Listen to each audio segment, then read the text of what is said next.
제가 가진 기업의 경험에서 보면 성역이 존재하거나 성역이 많을수록 오만과 불통이 시작이 되거든요. 소위 말하는 대기업 병이라는 게 시작됩니다. 그러니까 제가 전문 사람들한테 꼭 이야기하는 건 적극적으로 정치에 참여하라고 얘기합니다.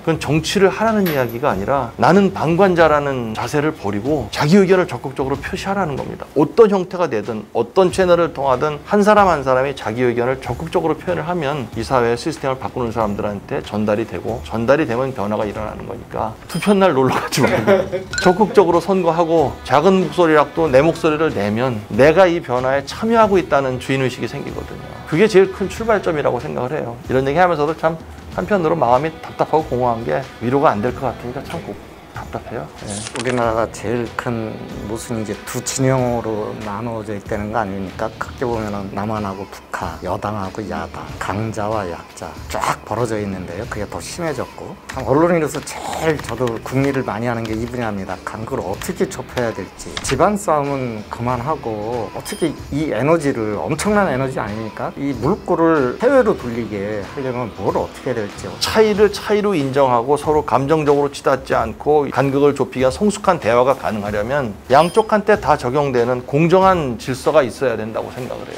계획이나 뭐 생각이나 물어보시면 가능성을 배제하거나 그러진 않는데, 사실 제가 지금까지 커리어를 해오면서 약간 여유 있게 살았어요. 그래서 뭘 이제부터 할까라고 고민하는 자유의 즐거움 못 가져봤어요. 사실 젊었을 때 빼놓고는. 요즘 그 고민이 있거든요. 이제 뭘 할까. 너무 좋아요, 그게. 너무 좋아서 문제들이 뭐 한두 가지가 아니지 않습니까? 과도한 법과 규제, 정치 시스템의 문제들, 이런 문제들을 단시간에 고칠 수는 없지 않겠습니까? 어떻게 고쳐지겠습니까? 한두 사람이 어떻게 한다고 고쳐지지도 않잖아요. 결국은 국민들의 생각과 마음이 모이고 우리 사회 리더들한테 반영이 돼서 다수의 생각이 합치를 이뤘을 때 실질적인 변화가 일어나는 건데, 그렇게 가만히 앉아 기다리라고 할 수도 없고, 그러니까 제가 전문 사람들한테 꼭 이야기하는 건 적극적으로 정치에 참여하라고 얘기합니다.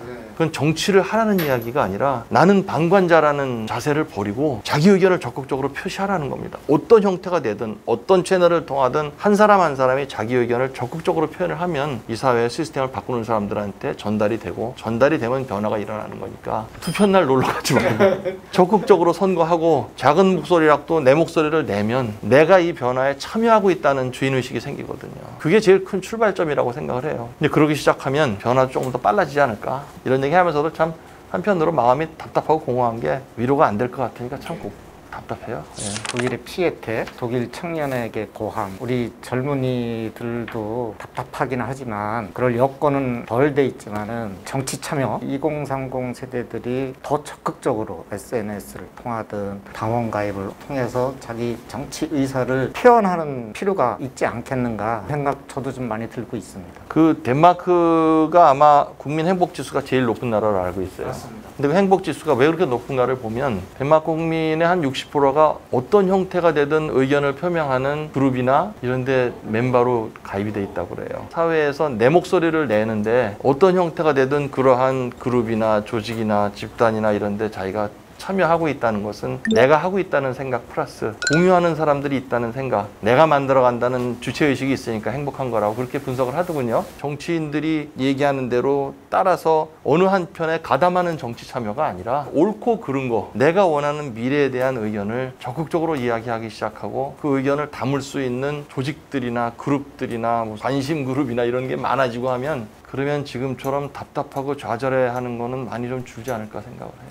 회장님 보시기에 진짜 3년, 5년 후 대한민국 미래. 3년, 5년 후면은 굉장히 가까운 미래거든요. 제일 중요한 거는 3년, 5년 후에 이 나라를 이끌어갈 리더가 누구냐에 따라 굉장히 달라지지 않겠습니까? 근데 지금 대선을 막 목전에 두고 있기 때문에 굉장히 조심스럽죠. 조심스러운데, 이제 그러다 보니까 3년, 5년 후에 이 나라가 어떤 모습일까를 생각하려면 그분들이 어떤 생각을 가지고 있는가를 좀 들어봐야 되잖아요. 그에 따라서 국민들이 선택을 하고, 국민들이 선택을 하면 그분은 약속한 대로 3년, 5년 후에 자신이 약속한 모습을 보여야 되는 거 아니겠습니까? 근데 아직 그 선택을 못 하겠다는 분들이 대부분이더라고요. 저희 얘기 나눠보면. 왜냐하면 미래에 대한 정책이나 방향에 대해서 별로 들어보지를 못했다는 게 중론이에요. 저도 유권자의 한 사람으로서 그렇게 느끼거든요, 지금. 지금부터는 조금 더 미래지향적인 이야기들이 많이 들려왔으면 하는 바람이 있습니다.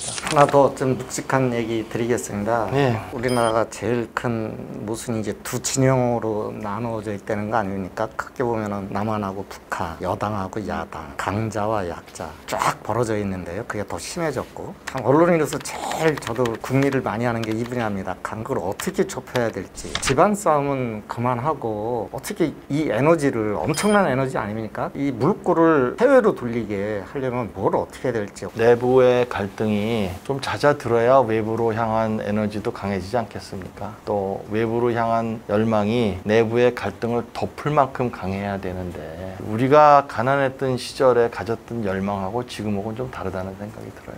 왜냐하면 지금은 그래도 국민소득이 3만 불에 달하는 선진국이잖아요. 저절로 생겨나는 열망의 강도라는 거는 조금 그때하고는 다르다는 생각이 들고요. 우선 간극이 생기고 그 간극을 좁히려면 결국은 대화가 있어야 좁아지지 않겠어요? 대화가 있어서 서로 간의 차이점을 인정하고 진실을 놓고 서로 간의 이야기를 할 때 간극이 좁아지는 건데, 그렇게 되려면 지금 우리가 뭘 해야 되겠습니까? 하나의 진실을 놓고 서로 이야기를 하고, 내 주장을 뒷받침하기 위해서 편리한 진실만을 가지고 서로 대립하지 말고 같이 볼 수 있는 진실을 인정을 하고, 거기서 의견의 차이점을 서로 인정할 때 대화가 가능해지는 거 아니겠습니까?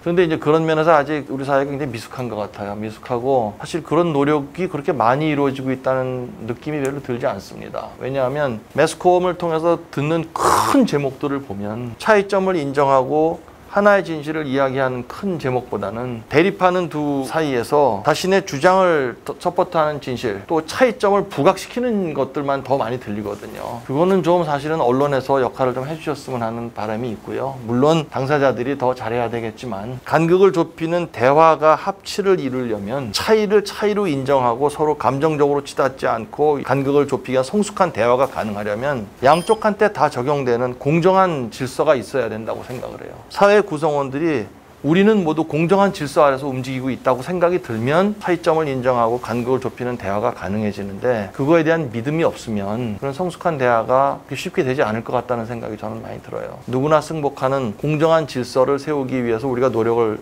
하는 것이 먼저 들어가야 된다. 그 다음에는 이제 공정한 질서는 법만으로 유지가 안 됩니다. 세계적인 학자들도 다 지적한 문제지만, 사회가 선진화될 때는 법만으로 가능하지 않고 법 이상의 구성원들이 자발적으로 동의하고 따르는 규범이 사회를 선진화시킨다고 합니다. 규범이 있지 않으면 공정한 질서도 쉽지 않고, 공정한 질서는 법으로만 힘들거든요. 우리 공정거래법도 있고 공정거래위원회가 그만큼 노력도 했고, 얼마나 법이 많습니까? 규제하는 법이. 그럼에도 불구하고 아직 구성원들이 공정하지 않다고 지금 토로하잖아요. 그 법으로 안 되는 겁니다, 그게. 규범으로 우리가 자발적으로 해야 되는 겁니다. 그런데 규범으로 자발적으로 하려면 구성원들이 대립에 몰두하기 전에 나는 지키고 있는가라는 생각을 먼저 해야 되거든요. 계도도 해야 되지만 구성원들도 좀 이제는 대립보다는 제일 먼저 나는 공정한 질서를 지키고 있는가, 선진적인 규범에 따르려는 노력을 하고 있는가, 그 다음에 공정한 질서에 대한 믿음 위에서 차이점을 인정하고 하나의 진실을 놓고 대화를 하고, 그러면서 간극이 좁아지고 나면은 이제 점점 더 효율적인 미래를 향한 발걸음이 시작이 될 텐데, 이 전체가 지금 좀 이렇게 잘 못 가고 있는 것 같아요. 근데 지적은 많이들 하시잖아요. 그래서 이제 희망을 갖습니다. 왜냐하면 다들 지적을 하고 계시니까 마음에 쏙 들게 빠르지는 않아도 한 발 한 발 그런 미래를 향해서 가겠구나라는 생각이 들기 때문에 비관적이진 않아요, 저는요. 비관적이진 않지만 그 문제점들을 딱 지적한 거, 요거는 좀 우리가 다 같이 생각을 하고 있어야 되는 이슈 아닌가, 그런 정도 생각. 성공 속에 세망의 씨앗이 있다고 로마 제국이 그랬고, 뭐 한국 정부도 그런 적이 있었고, 요즘 기업들 중에도 몇몇 군데에서 경제기자 시각으로 보는 사람들을 보면 그런 징후가 포착되는 곳이 있다고 합니다. 오만하든지 불통이든지 그런 원인 분석보다는 성공을 추구하는 사람, 성공에 거의 다다른 다른 사람들, 다른 조직들 쇠망을 예방하기 위해서 어떤 조언을 좀 해주실 수 있겠습니까?